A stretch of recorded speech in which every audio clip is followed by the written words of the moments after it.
c'est Mafio. Et cette fois-ci, on se retrouve pour mon deuxième commentaire. Et je vais qualifier cette partie comme mon best epic fail nucléaire. Pourquoi je vais dire ça? Parce que ça va être, à mon avis, mon pire raté des bombes nucléaires que j'ai fait depuis que je joue à Call of Duty Modern Warfare 2. Vous allez voir, franchement, ça m'a écœuré. Et maintenant, j'ai même plus envie de faire de bombes nucléaires. Tellement j'ai été dégoûté durant cette partie. Parce que durant le matin, avec Romain Testa, je tiens à souligner son nom. Franchement, tu as été extraordinaire avec moi. Parce que lui, il va vraiment m'accompagner durant mon escapade dans Afghan et dans d'autres maps. Il m'a aidé en fait à essayer de débloquer 2 bombes nucléaires en une partie. Et je peux vous dire quand même que c'est assez chaud à débloquer. Je vous le dis directement, c'est assez hard. Et Romain Testa, il a dit moi je vais prendre le drone de reconnaissance et le Stinger afin de débloquer le drone et que tu puisses savoir où se trouvent les ennemis, et d'utiliser le Stinger d'autre part afin de détruire tous les drones et Pavlo, Harrier ou mitrailleur hélico qui se trouveraient sur la map à ce moment là. Donc moi je lui ai dit pas de problème, ça ferait vraiment plaisir justement parce que une double nucléaire pour mes abonnés, je pense que ça, ils seraient encore assez contents et je pense que ça leur plairait, ça changerait un petit peu des simples nucléaires où je réussissais des défis. Et donc je me suis dit on va se lancer dans cette aventure et nous nous trouvons dans Afghan et je pense que cette map je vais la détester plutôt longuement parce que là vous allez voir ça va être assez énorme. Et donc là, comme j'avais dit dans ma première vidéo, je vais jouer avec le décor. Vous allez voir que dans le cockpit je vais vraiment me décaler afin d'être le moins vulnérable possible. Donc voilà, là je débloque les arriers, je me dis bon, ça commence bien, on envoie les arriers. Excusez-moi. Et je suis à 8 d'affilée. Donc je me dis, alors on va se cacher, hop et wallbang. Ok, donc ça commence mal. Je suis à 8 d'affilée, je me ramasse un wallbang et là j'ai là j'ai posé ma manette par terre, j'ai regardé la télé tellement j'étais écœuré. Je me suis dit bon, allez, on va se calmer, c'est bon. 2 nucléaires, c'est bien possible, on est en QG, j'ai 20 minutes pour la réaliser.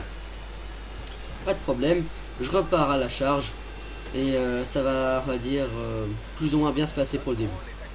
Donc là, 2 ennemis s'offrent à moi, pour tous les 2 retourner, je les élimine très facilement.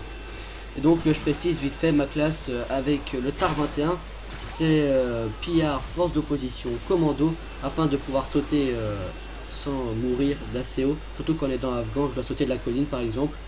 Et j'utilise comme killstreak le Harrier, mitrailleur hélico et la bombe nucléaire. Et donc peut-être que pour certains ça n'a aucun sens de débloquer 2 bombes nucléaires en une partie, mais là, je trouve que c'est encore un défi qui était assez sympa. Et cette fois-ci c'est un défi que je me suis posé à moi-même. Donc c'était un autre défi. C'était vraiment rien que pour moi. Et là je me suis dit on va essayer de se déplacer vers la grotte afin de prendre les ennemis à revers. Donc je commence à avancer petit à petit. Et vous allez voir quand même que ça va bien fonctionner parce que les ennemis vont s'offrir à moi. Bon, il y en aura 2 et je vais en tuer que 1. Parce que je vais lui mettre une assistance. Mais bon, c'est pas trop grave. Voilà, une assistance. C'est pas trop grave. Par contre cet ennemi là, je vais vraiment l'allumer avec le TAR 21. Sans résultat, je vais pas l'avoir. Et donc pourquoi je mets le silencieux avec le TAR 21? Peut-être que vous allez me dire que c'est pour la bombe nucléaire. Mais non, pas du tout, parce que je trouve que c'est une arme qui est bien plus précise et plus puissante, peut-être psychologique, je ne sais pas, avec le silencieux. Donc voilà, c'est mon avis. Donc comme ça, si vous voulez l'essayer, dites-moi ce que vous en pensez, à part si vous l'avez déjà essayé bien sûr. Et donc là j'ai vu qu'ils étaient tous près de la grotte. Je me suis dit on va se positionner ici. Et donc là je vois, ok, je suis à autant de kills et je vois une balle passer à côté de ma tête, je me dis bon. On va pas rester là, j'ai pas de me ramasser un headshot lorsque je suis dans une série. Et on va se déplacer près de la grotte. Et là l'ennemi je le mets à hit marker, je sais pas vraiment. Est-ce que j'avance? Est-ce que j'attends? Je sais pas vraiment. Et là il y a un allié qui va arriver et qui va en fait me servir, on va dire, d'appât. Pauvre allié, désolé à toi. Et regardez, là il y aura 2 ennemis qui vont s'offrir à moi. Et hop là, je débloque l'arrière. Là j'étais tout content que je me dis bon, allez, on va essayer de débloquer le frère hélico. Ah mince, les ennemis ont le quartier général, donc on va attendre. Et là j'ai eu quoi, Rainer qui a commencé à me tirer dessus. Et moi j'ai commencé à stresser, je me suis dit wow, arrête de me tirer dessus. C'est un ennemi qui vient me chercher alors que je suis avec les arriers. Là j'ai vraiment pété un câble. Et donc comme je vous ai dit, Romain Testa qui utilisait les drones de reconnaissance avec le Stinger, je lui ai aussi demandé qu'il me dise quand il va capturer le QG. Et là il me dit ok, on a capturé le QG, j'ai lancé mon arrière et quoi, multi-meurtre. Et là je me dis, là c'est bien parti.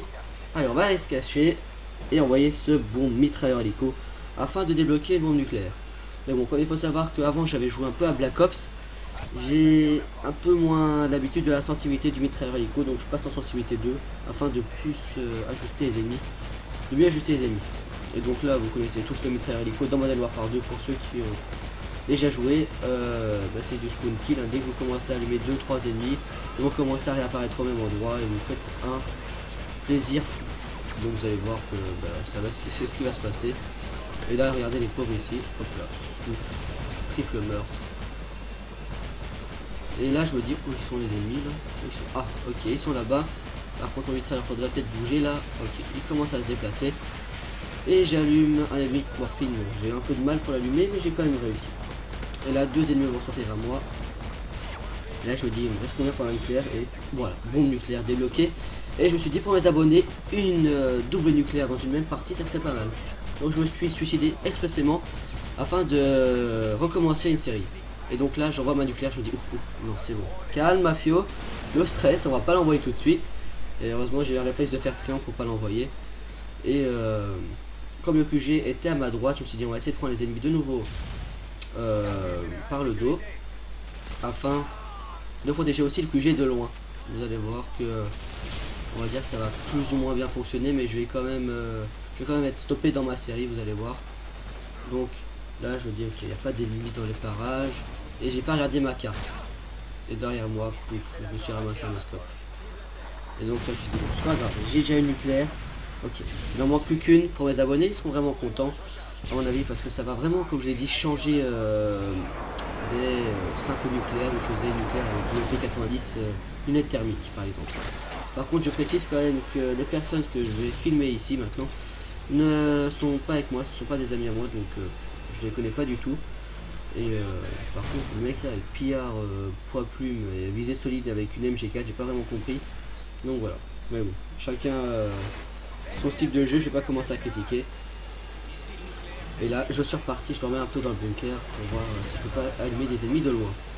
Bon, là, c'est un peu loin quand même, je vais pas y arriver. Voilà. Et je me suis fait tuer nouveau dans le dos. Là, j'étais en train de m'énerver parce que je me disais, allez, faut vraiment que j'ai le temps pour débloquer une deuxième nucléaire. Et là, hop, double meurtre, nickel. Attention, c'est marqué, nickel. J'ai géré, oh, je me suis fait tuer là, j'étais. Bon, on va se calmer, calme Mafio, no stress, encore du temps. On est en QG, donc il y a 20 minutes pour la réaliser, en tout et pour tout, donc ça va aller. Et je vais de nouveau me redéplacer vers le QG, afin, premièrement, de le capturer et d'avoir plus de temps pour tuer les ennemis. Et là, par contre, le deuxième ennemi, j'ai pas pu l'avoir parce qu'un allié s'en est occupé. Et vous allez voir une petite séquence de nouveau, hein, quand je parle à mes abonnés, j'aime bien leur donner des petits trucs et astuces. Regardez, vous avez un QG par exemple, j'ai commencé à tirer avant de rentrer dedans. Comme ça, je suis sûr que s'il y avait un ennemi, bah, je l'aurais allumé sans souci. Et là, je me dis, bon, je suis dans une petite série, on va essayer de redébloquer le harem. Et là, quand j'ai vu le lance-grenade à côté de moi, je me suis dit, oh non, ils vont pas commencer. Pitié, je suis dans une série, ne m'allumez pas au lance-grenade, je pourrais te péter un câble. Et là, je vais jouer de nouveau avec le décor, comme pour le cockpit. Je sais pas si vous avez remarqué, c'était au début de la partie, je me mettais entre deux entrées possibles du cockpit, qui est juste à ma gauche à ce moment-là. Et vous allez voir quand même que ça m'a aidé, parce que ça m'a avancé dans ma série. Et donc comme j'ai vu qu'il y avait beaucoup d'ennemis dans la grotte, j'ai commencé à m'approcher. Et comme je savais qu'il y avait un ennemi, mais je sais pas vraiment où il était, il y a Romain Testa qui était encore à ma gauche qui m'a dit, t'inquiète pas, j'arrive, je vais faire diversion, je tire à côté n'importe où, afin que l'ennemi soit attiré par moi. Et là je l'ai vu, je me dis, ok nickel, t'as géré mec, je recharge et je me redirige vers le QG. Bon là je peux recharger, d'habitude je recharge. Soit. Et là, deux ennemis vont s'offrir à moi. Et Romain Testa dit, attends, il y a un troisième ici. Tiens, je te le paralyse. Donc j'ai pu l'allumer tranquillement, merci encore à toi, parce que sans toi j'aurais jamais pu faire ça. Parce que si vous avez regardé la carte, presque tout le temps il y aura un drone. Presque tout le temps il y aura un drone. Donc je te remercie énormément pour ton travail que tu as fourni durant cette partie. Et là je me dis, bon, Romain Testa, tu me redis quand tu captures le QG. Et je renvoie mon arrière en espérant refaire un multi-meurtre. Mais bon, comme on dit, C'est pas tous les jours Noël, hein, donc voilà, bah, je vais pas faire un ultimer de nouveau. Faut pas espérer. Voilà. Je vais faire qu'un kill avec l'arme. Et là, je me dis, bon, il m'en reste 3 pour le mitrailleur hélico. On va plutôt jouer la sécurité. Je sais que je vais être peut-être traité de campeur pour ce que je suis en train de réaliser pour le moment. Et je me dis, bon, j'ai pas envie de me faire allumer. Je vais plutôt rester dans les parages et afin de bloquer les 2 seules entrées où un ennemi pourrait arriver. Afin que mon arrière puisse faire le travail tout seul. Et en plus, j'ai bien fait de rester là parce que maintenant j'ai débloqué mon mitrailleur hélico. Et là, je me dis, yes, ma deuxième bombe nucléaire, j'espère que je vais l'avoir. Et suspense. Est-ce que je vais l'avoir, oui ou non? Vous allez voir ça tout de suite. Et donc, là, c'est comme avec le premier mitrailleur hélico. Je vais faire un petit plaisir. Et je vais faire du spawn kill, hein, vous allez voir. Les pauvres ennemis vont réapparaître, ils vont se faire allumer. Et moi, personnellement, quand je ramasse un mitrailleur hélico comme ça, il y a des moments, je vais pas vous mentir, il y a des moments où je rage et je quitte. Parce que à un moment, ça me saoule. Parce que on ramasse un mitrailleur hélico tout le temps. Et là, comme vous avez pu constater, je développe ma deuxième bombe nucléaire. Là, certains sont en train de se dire, mon epic fail. Ah bah, tu te fous bien de ma gueule, hein, ouais, c'est ça. Hein. Là, je suis en train de me dire, mais non, pas du tout. Je vais me suicider et tenter une troisième bombe nucléaire. Et là, je suis reparti en continuité 10 pour essayer de refaire une série. Et là, je pense que je fais du 73 kills pour 8 morts. Avec je ne sais pas combien d'assistance, si je pense, je suis pas sûr. Je ne suis pas sûr, excusez-moi. Et là, je me dis, bon, allez, Romain, nickel, tu gères, on va tenter une troisième bombe nucléaire. Et là, ça va être vraiment hard. Tous les deux, on avance et on commence à avancer dans la map d'Afghan. Et là, je me dis, bon, on va essayer de refaire un arrière. Et vous allez voir que quand même, ça va être dur pour l'avoir, mais je vais... Vous allez voir, ça va être quand même tendu. Et là, je vois un ennemi là-bas au bout, j'arrive pas à l'avoir. Et je me dis, le Semtex, hein, hop, ça va faire boum. Et là, je me dis, oh, un petit coup de chance sur ce coup-là, mais bon, il faut de la chance quand on veut réussir. Hein. Et vous allez voir que la chance, je l'ai pas eu. Mais bon, voilà. Et là, j'ai vu un allié qui est en train d'avancer dans le bunker. Je me dis, bon, allez, donner un coup de pouce. Et là, hit marker, je l'ai pas eu. Et je me dis, bon, ah, toi, tu veux camper là-bas. Hein, vas-y, je t'envoie une Semtex. Et qu'est-ce que je vois? Je vais coller sur le mur. Trop tard, je me suicide en plein dans ma série. Là, je t'ai dégoûté. Je me suis dit, faut vraiment que j'ai le temps. Faut vraiment que j'ai le temps pour débloquer ma troisième bombe nucléaire là. C'est vraiment bien. Et on a capturé le QG. Et je me suis dit, je vais essayer de profiter de cet instant afin d'éliminer la plupart des ennemis et me cacher dans la map. Et là, je me suis dit, c'est parti. J'envoie une Semtex. Ok, il va l'esquiver. Je t'attends en tournant et je t'allume très simplement. Et donc, vous allez voir que je vais rejouer avec le décor. Regardez, je me fais tirer dessus, je me couche. Je vais rester derrière le réacteur de l'avion, on va appeler ça comme ça. Et je vais éliminer 2 ennemis. Et là, je me dis, je suis reparti pour un autre arrière. Et là, je vais avoir vraiment un bol énorme. J'ai cru que j'allais me faire tuer et j'aurais vraiment ragé parce que j'étais près de l'arrière. Et là, je me dis, où sont-ils? Okay, j'en ai encore tué un. Mais combien m'en manque-t-il pour l'arrière? Je sais pas vraiment où ils sont. Je suis vraiment en plein stress là. Je vous jure, quand vous avez débloqué 2 bombes nucléaires et que vous devez en débloquer une troisième, je peux vous dire que le taux de stress est bien supérieur lorsque vous devez en débloquer une seule. Alors là, je vous dis, c'est vraiment autre chose. Je me suis dit, bon, je vais essayer de les allumer d'ici dans le... s'ils se trouvent dans la grotte, mais aucun ennemi se trouve dans la grotte. Je me dis, bon, on va avancer, essayer de reprendre les ennemis dans le dos. Hein. Et là, je me dis, ok, bon, mon allié se dirige vers le QG. Ah non, il veut pas aller vers le QG. Bon, ok. Et là, j'ai vu des points rouges s'allumer dans la grotte. Et je me suis dit, bon, on va se diriger vers là. Hop. Et là, un ennemi qui venait de réapparaître. Je l'allume. Ok, nickel. Je suis à 6 d'affilée. Où est le 7ème? Yes, je débloque mon 3ème arrière. Je vais me cacher et là je vois quoi? La partie a bugué. Ouais, la partie a bugué. Et après le petit message qui vous fout vraiment la mort, on pourrait dire ça comme ça. Commande submergée. Et là je peux vous dire j'étais vraiment écœuré. Et donc voilà, si vous détestez les connexions comme ça ou les parties qui vous foutent la rage, mettez un petit j'aime pour ma vidéo et je vous dis à bientôt en espérant que le gameplay vous a plu. Salut à tous.